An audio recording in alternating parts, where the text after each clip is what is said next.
Olá, boa noite, queridos amigos do canal Amador Espírita.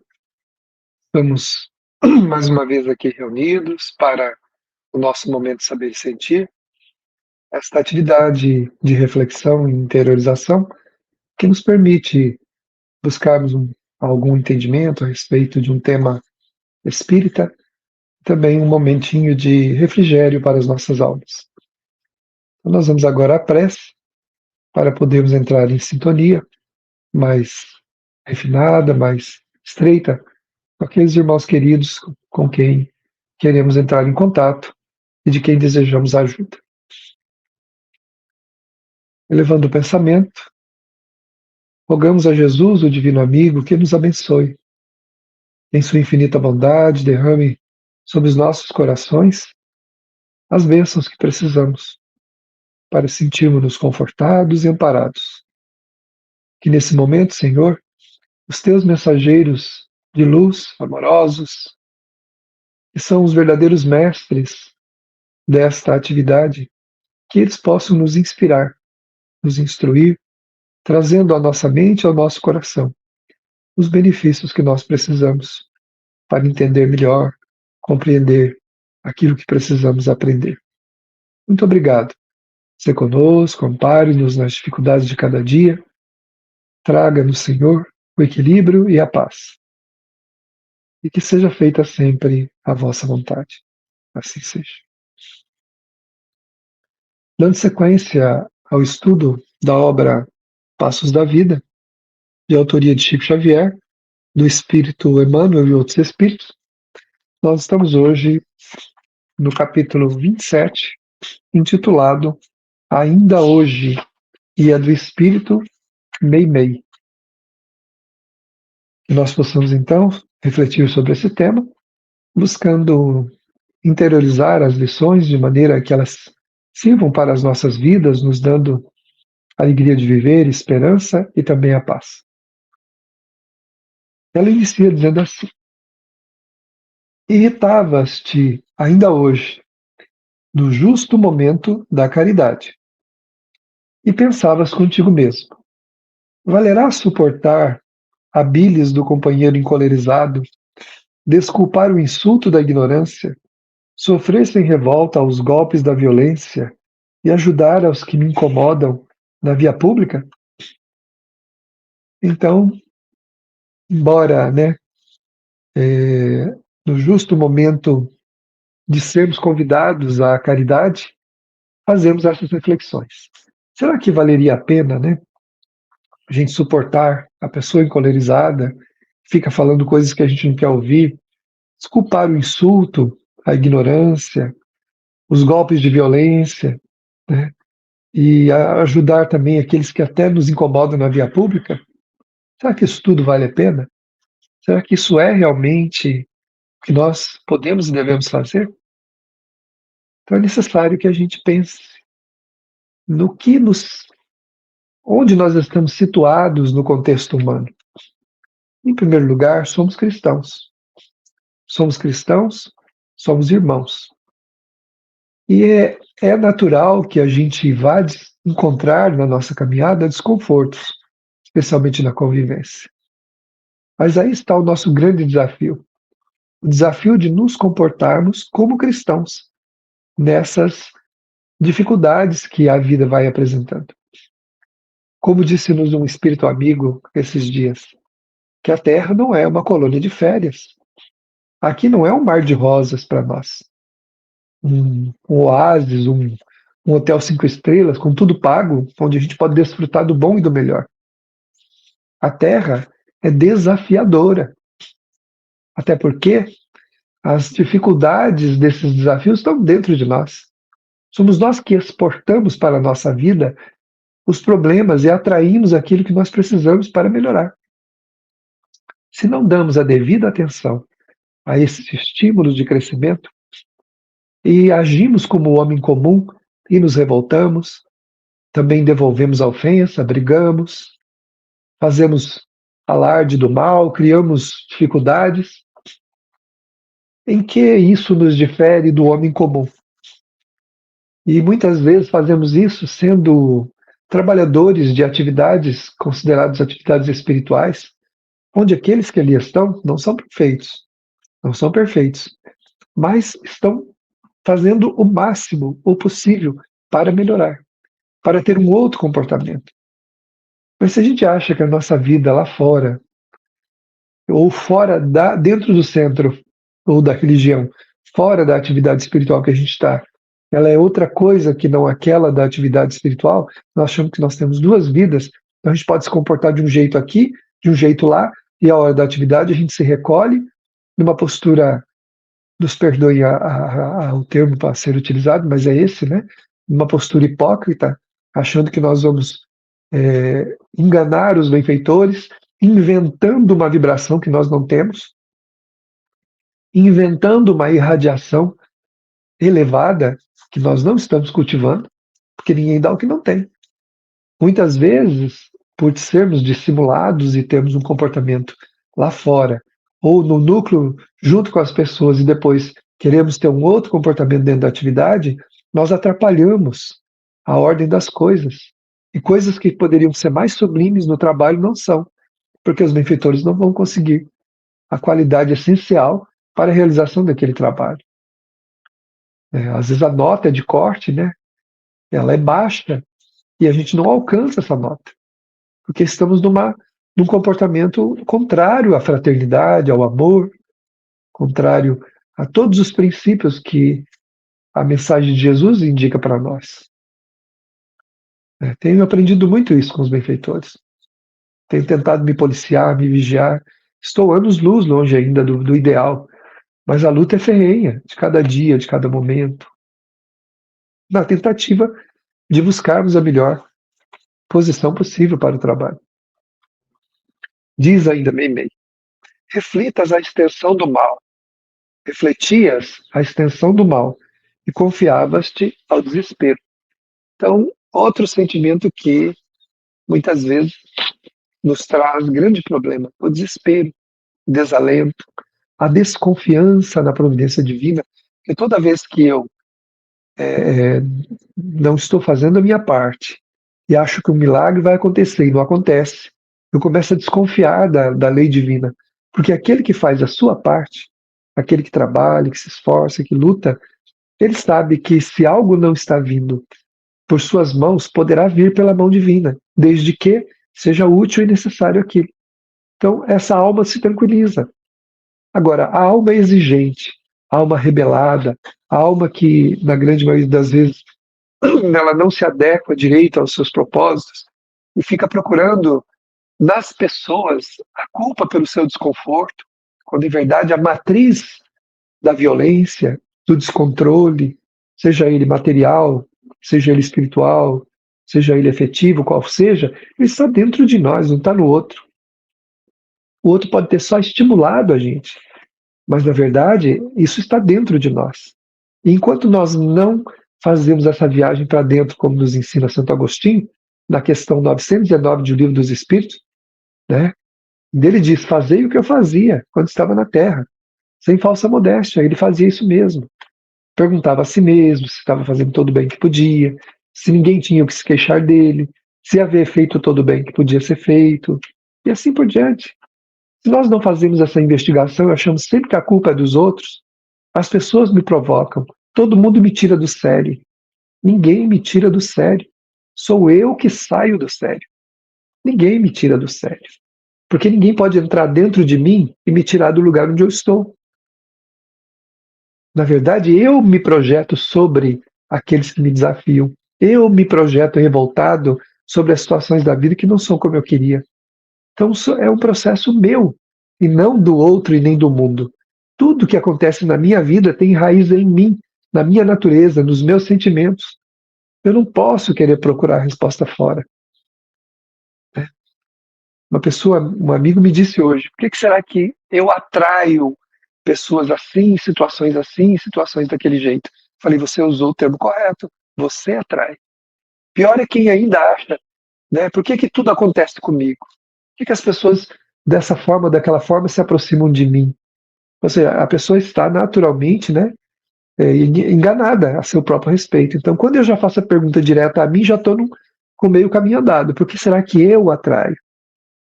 Não é que é importante atrair ou não atrair, mas se de alguma forma eu me sinto usurpado, me sinto prejudicado, né, de alguma maneira, é porque eu ainda não estou consciente de mim mesmo. Entretanto, não se pode julgar o campo pelo talo da erva, nem avaliar espiritualmente a multidão pelo movimento da praça. Né? Ela continua. O amigo que te oferece o semblante áspero guarda provavelmente um espinho de aflição a espiçar-lhe o peito. A pessoa que te injuria talvez padeça lastimável cegueira. A mão que te fere expõe o próprio desequilíbrio. E esses rostos ulcerados que te pedem consolo trazem também consigo um coração suspirando por Deus. Então nós vamos entendendo, né, dessa forma, que nós precisamos, né, observar a nossa vida. Então ele vai colocando aqui, né, que o amigo que nos fere o semblante áspero guarda provavelmente espinho de aflição. Será que todo mundo está bem? Ou será que a gente acha sempre que está todo mundo dentro de um quadro de provocação porque quer, faz porque, mesmo quando faz porque quer, esse querer está relacionado a alguma mazela, algum malefício que aquele espírito, que aquela alma está experimentando, algum sofrimento, alguma coisa que está inconsciente da própria pessoa, né? Ninguém dá o que não tem, essa é a realidade que nós temos que aprender, né? E ele fala aqui também, né, a pessoa que te injuria talvez padeça de lastimável cegueira, a pessoa não está enxergando. Ah, fulano sabe o que está fazendo. Se soubesse, não faria. Na verdade, não sabe mesmo, a pessoa não tem ideia do que ela está fazendo, né? A mão que te fere expõe o próprio desequilíbrio, né? Então, muitas vezes, aquelas pessoas que nos que estão, na verdade, na contramão daquilo que a gente gosta, né, e fala, essas pessoas, elas estão pedindo ajuda de alguma forma. E muitas vezes a nossa ajuda é não revidar, é compreender, é silenciar. Às vezes o nosso silêncio é uma ajuda muito profícua para aquela pessoa. A pessoa solta um impropério, fala alguma coisa, né, desfere um tapa na nossa cara, por exemplo. Aquela pessoa está precisando de muito mais ajuda do que nós imaginamos.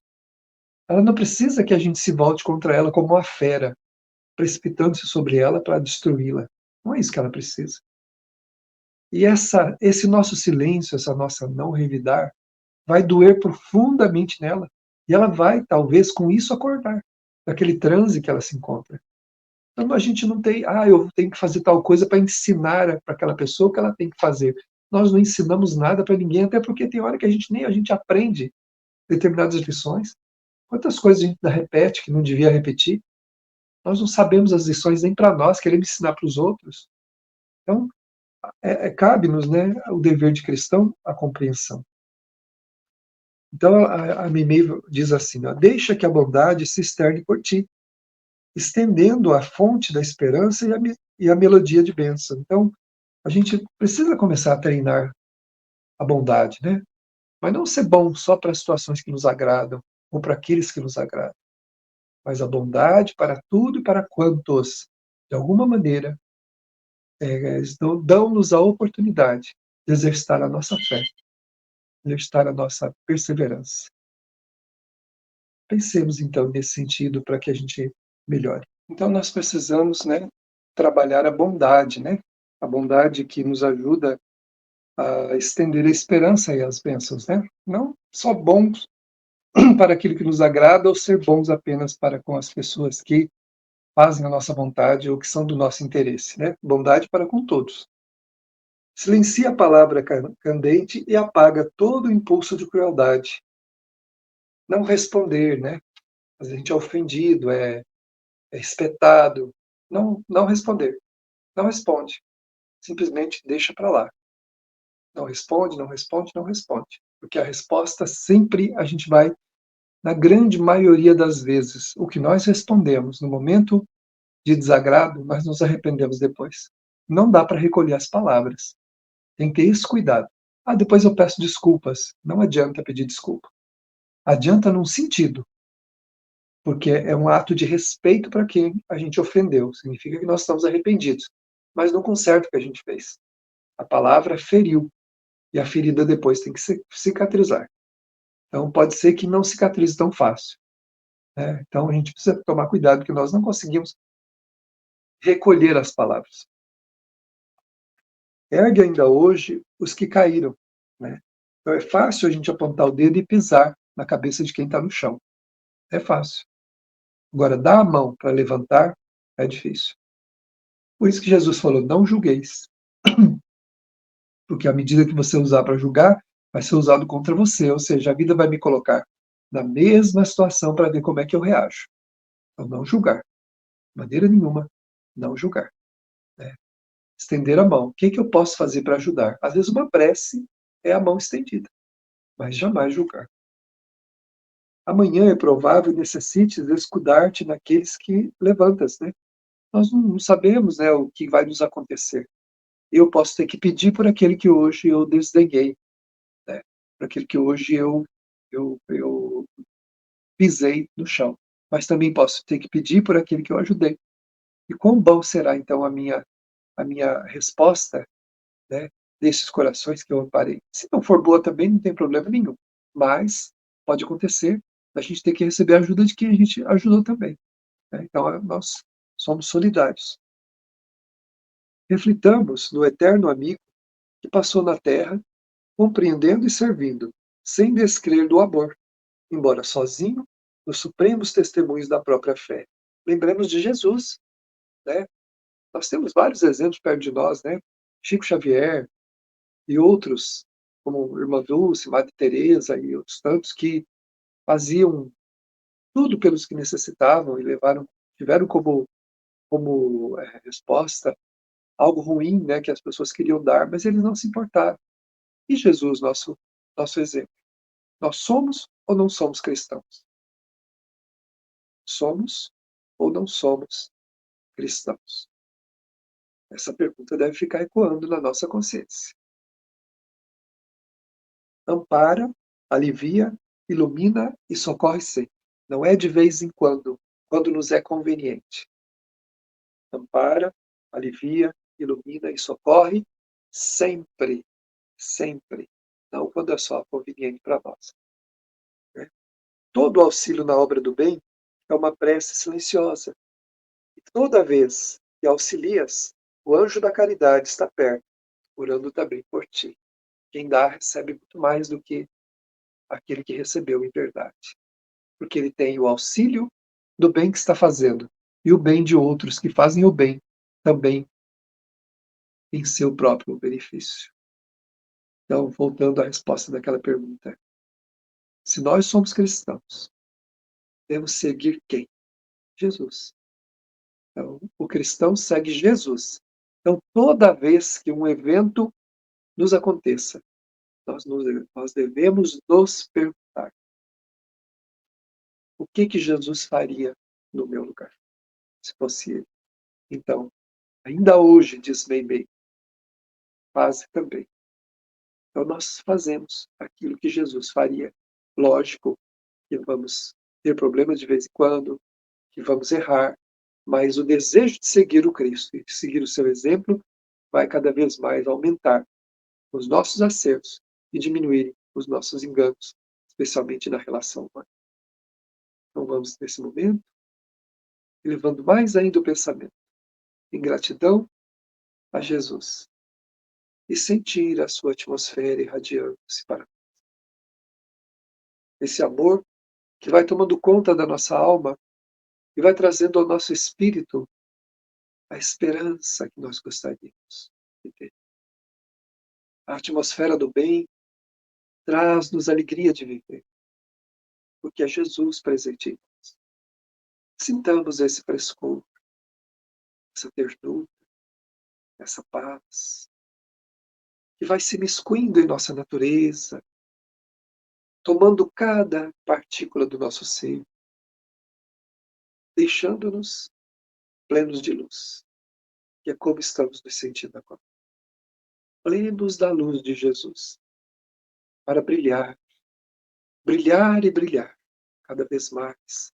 Não o brilho do orgulho, o brilho da humildade, da esperança, da caridade, Sintamos então essa atmosfera amorosa e acolhedora. E assim, abraçados a esse amor sublime de Jesus, vamos dizer: muito obrigado, Senhor. Muito obrigado, meus amigos, meus irmãos.